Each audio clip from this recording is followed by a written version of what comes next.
In 1944, Army Dr. Ben Solomon found himself surrounded by Japanese troops. To save his patients, he did the unthinkable. Welcome to History Snob. Today we're examining the unbelievable stories of 6 forgotten war heroes everyone should know about. Number 6. Desmond Doss.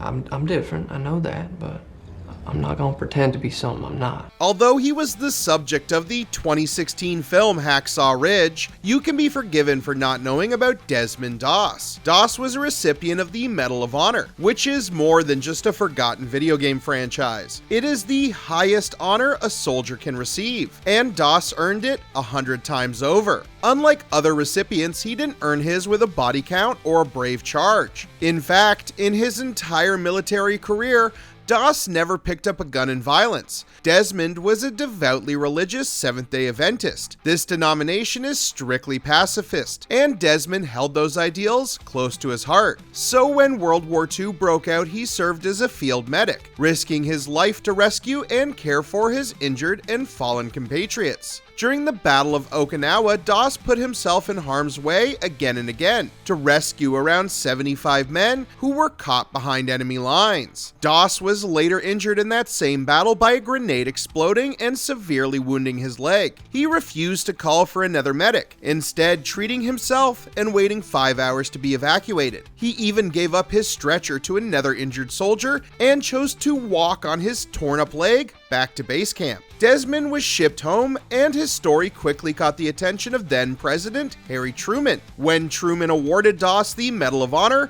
he was quoted as saying, "You really deserve this. I consider this a greater honor than being president."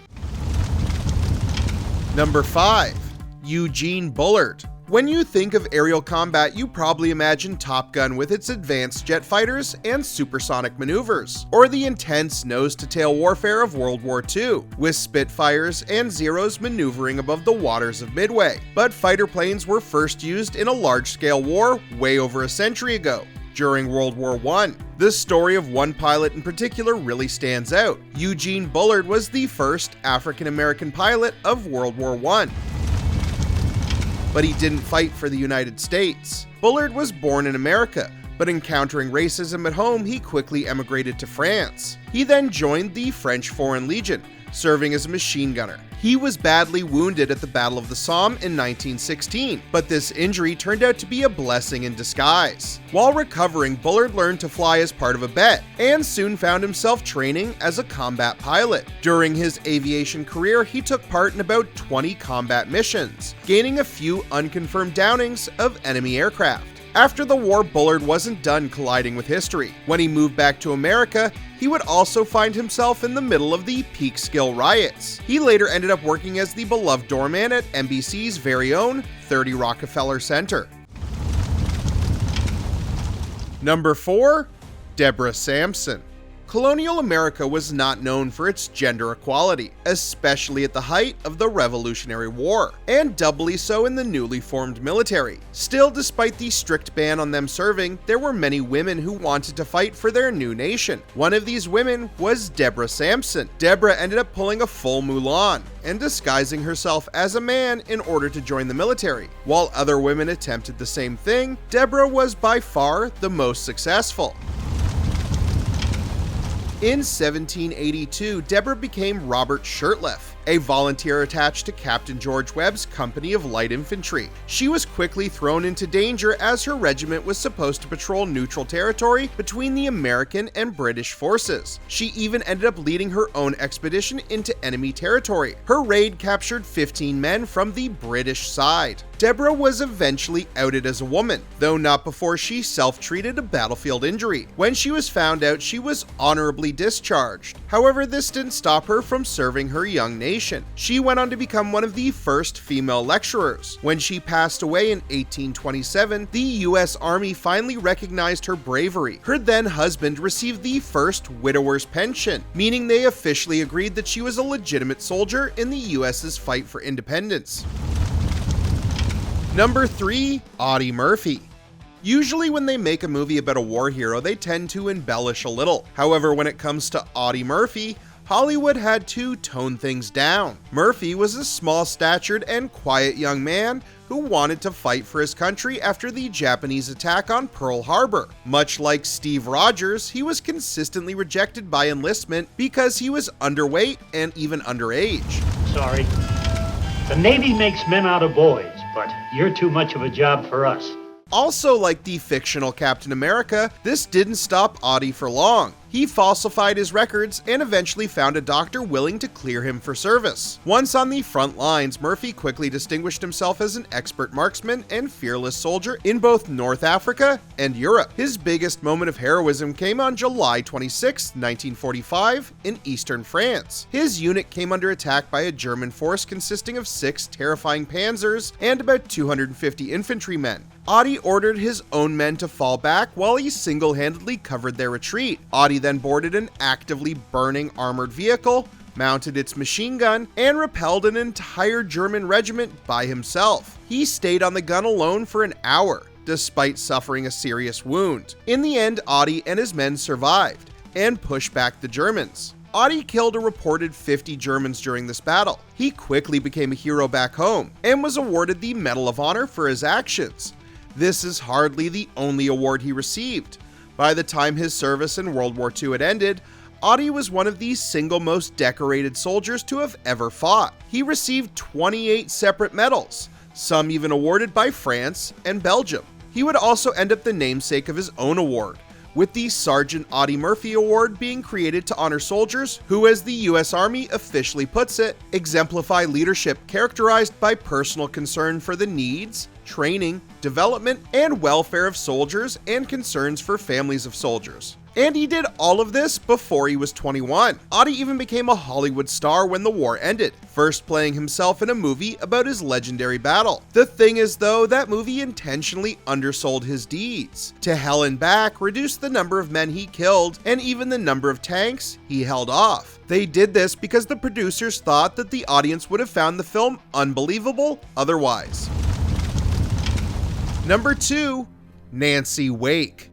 When it came to the German secret police known as the Gestapo, it was pretty easy to get on their bad side. Speak to someone in the resistance and it's straight to jail. Criticize the Fuhrer, straight to jail. Be too French? You better believe straight to jail.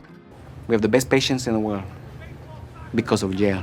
However, by 1943, one woman was so hated by the Gestapo, she was the #1 most wanted person by far. That person was 31-year-old nurse and journalist Nancy Wake. Born in New Zealand, Wake was a tenacious and fearless fighter for truth and freedom. During the height of the German occupation of France, Wake embedded herself undercover amongst the enemy. She worked closely with the French resistance cells in order to report on German movements, uncover hidden documents, and generally make things much harder for the occupiers. Codenamed White Mouse by the enemy, she quickly became infamous among the Gestapo, who by this point was terrorizing the French populace with sudden disappearances and public executions. During her years active, she managed to help both Jewish people and stranded Allied soldiers escape, smuggling them to safe territory. Eventually, Nancy was forced to leave France. Hearing that her resistance group had been betrayed, she was ordered to escape to safe territory. She also had to make the heartbreaking decision to leave her husband behind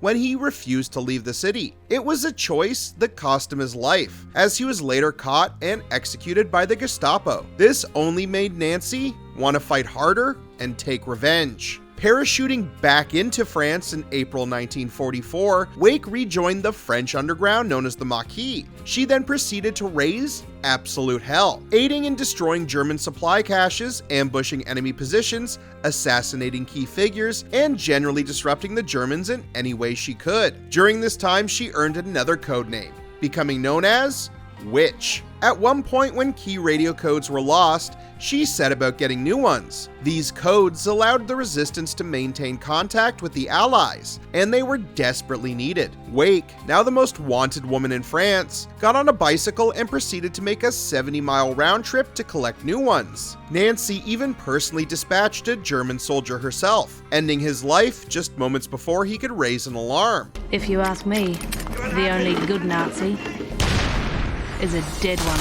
After the war, Wake was separately decorated by France, the United States, and Great Britain. She lived in London until she was a stunning 98 years old. And finally, number 1, Ben L. Solomon. When you think of a dentist, you probably think of a nice man in a white apron who consistently chastises you for not flossing while jabbing your gums with a sharp metal hook. So you probably wouldn't expect one to fight tooth and nail against an entire Japanese force who are intent on stabbing you in your bed. But that's exactly what Ben L. Solomon did. Solomon was a dentist who was drafted into the US Army at the height of World War II. He ended up distinguishing himself as a machine gunner attached to the 102nd Infantry Regiment. However, he also worked as an army dentist. Eventually, he was shipped to the front lines in the Pacific, specifically Saipan and the Mariana Islands. There was not much use for dental work amongst the fighting, so when the company's surgeon was killed, Solomon volunteered to replace him. One day while he was treating a large tent full of wounded men, the makeshift hospital was attacked by Japanese forces. According to the official report, Ben spotted an enemy soldier bayoneting a bedridden man. He shot the soldier dead, but that was just the beginning. While his company was busy repelling a force of 30 to 50,000 Japanese soldiers, Solomon protected the wounded single-handedly. While the injured were evacuated, he stayed behind to hold off the attack with a machine gun encampment, an action that would cost him his life. When his body was finally recovered, it was lying before 98 dead Japanese soldiers that he took with him. This humble dentist had performed one of the US Army's single most deadly last stands during the war. For this heroism and sacrifice, Solomon was later posthumously awarded the Medal of Honor, but not before it took a decades-long campaign to get him one. So there you have it. 6 war heroes who deserve far more recognition. Despite some of them going on to be immortalized by awards and even movies, their heroic acts are still stunning. Whose story did you find the most amazing? Did we miss anyone? Let us know in the comments. Thank you for watching History Snob, and don't forget to like and subscribe for more great videos.